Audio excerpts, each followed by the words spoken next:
Yeah, let's talk about the Nazi founder of that, Prince Bernhard, who then got caught using World Wildlife Fund cover in ivory sales. I mean, again, most of them don't consciously know this is a fraud. They consciously know that it's a eugenics movement. Well, it's riddled with it. And of course, Maurice Strong I think is closely associated with the World Wildlife Fund. And you think about it. When I was growing up in the 1970s, I was very familiar with that cute little panda, the panda motif. I think every child in the world is brought up to think of the World Wildlife Fund as this caring, sharing organization which has nothing more than the world's best interests at heart. This is an organization whose income is currently what? It's about, I'd say, about 300, no, more than that. It must be about 400 million pounds a year. So what's that? That's about $550 million a year. More than that. It's about 650. Okay, so the World Wildlife Fund makes $600 million a year. That's its income. And there was a story, I don't know whether you caught in the British press the weekend. There's nothing cuddly about the WWF. No, they have bought up swathes of the Amazonian rainforest, and they reckon that if carbon trading gets enforced by governments, if carbon regulation gets railroaded through by the likes of Obama, then the World Wildlife Fund stands to make $60 billion. $60 billion. Now, how scary is that? This unelected organization, over whom voters have no control whatsoever, with a Marxist agenda in control of that kind of Well, let me money. expand on that. I keep going back to where I live and my front row seat to this. Growing up, in Austin since high school, every week, bang, bang, bang on the door, young environmentalist, gouging and shaming my mother into giving them money for SOS, Save Our Springs. Has nothing to do with Bull Creek and a spring-fed pool called Barton Springs.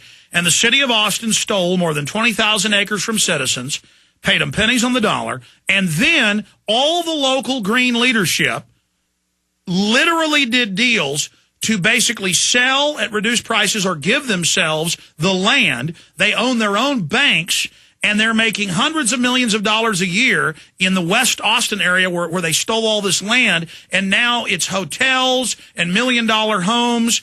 And, I mean, they are conscious thieves, and they know it. I mean, this is just, look, there's nothing even green or liberal about them. It is a cloak for their authoritarian tyranny. This is a wrecking crew of hardcore criminals. Well, it's not like we didn't know, Alex, is it? Never trust a hippie. Look what they did.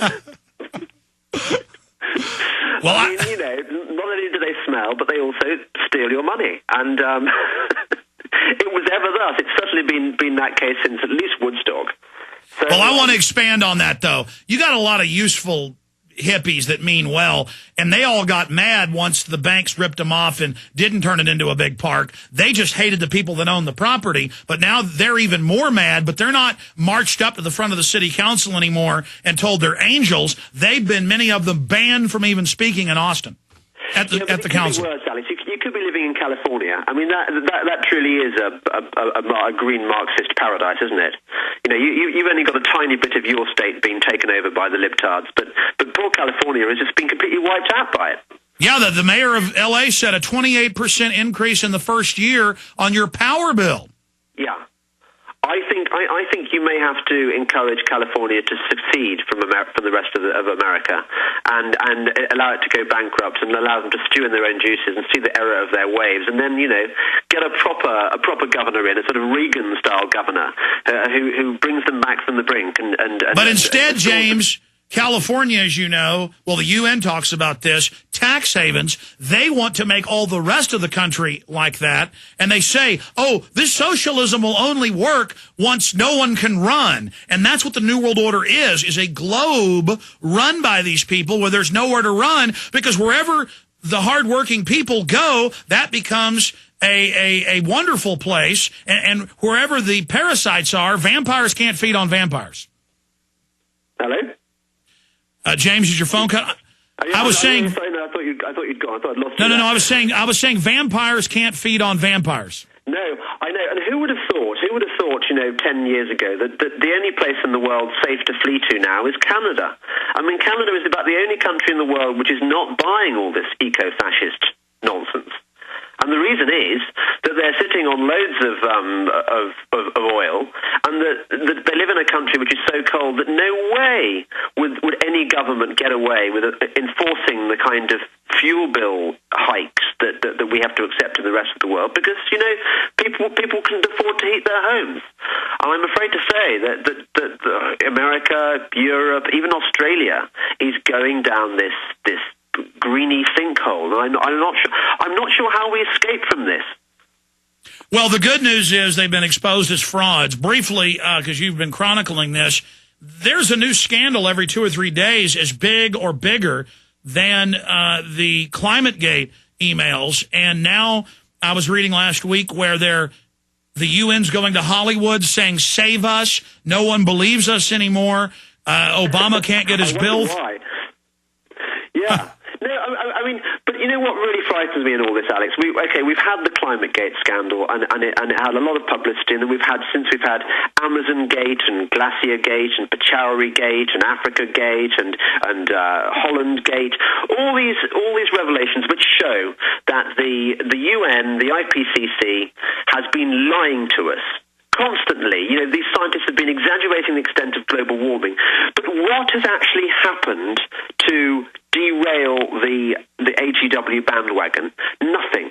We have still all the governments in the world conspiring to commit us to ever greater regulation, ever greater carbon reductions, ever greater taxes.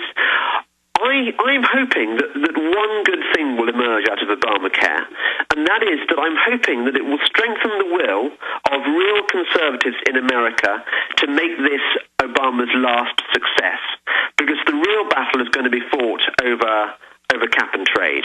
That's the battle you've got to fight and win. Well, I agree with you. I mean, if people think government grabbing health care is bad and the IRS to enforce it, compared to the multi-thousand-page bill that's already passed the House, home inspections, if you don't fix your house in 1 week, no judge, no jury, the government can just take your home, going to jail for light bulbs, batteries, trash inspectors.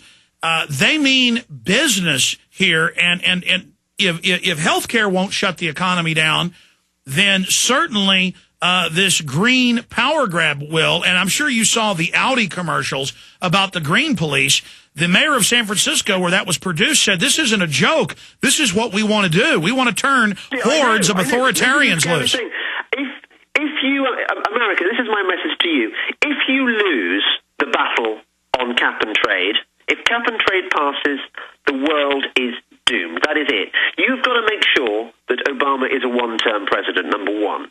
And number two, you've got to make sure that the guy who replaces him, or girl, or maybe, does not buy into this watermelon nonsense, because it is going to be a disaster. Okay, but hold on. Gordon Brown, heading up the G20, says they're going to have a world constitution of banks. They're going to raise the money for climate taxes from the nations unilaterally outside of legislation, and that this is just the way it is. Obama agrees. What do we do when they just lawlessly do whatever they want? Well, I think what we have, at the moment at least, is the power of free speech. And I know that a lot of the ideas that are discussed on your show and discussed on the internet are very different from the kind of nonsense that our governments are conspiring to tell us. That gives me hope. Every day I get more and more emails from people who understand the nature of the problem. We've just got to make our voices heard. You know, I think the Tea Party movement has been a very, very important part of that. You know, people are saying enough is enough. We don't like big government, whether it's being imposed on us in the name of conservatism or in the name of liberalism. You know, I sometimes think that the big parties are all conspiring together. They all believe in big government, and we don't. We're sick of it. We're sick of taxation. We're sick of of course, they're government bureaucrats and politicians. They get more power out of a bigger government. Stay there. Final segment with James Delingpole. Then we're going to Annie, Brian, Don, James, Matt. A bunch of calls, and I'm going to chronicle the entire health bill from top to bottom and boil it down. I also want to hear listeners' solutions to defeat this at the state level. James Delingpole's our guest. I'm Alex Jones, Infowars.com.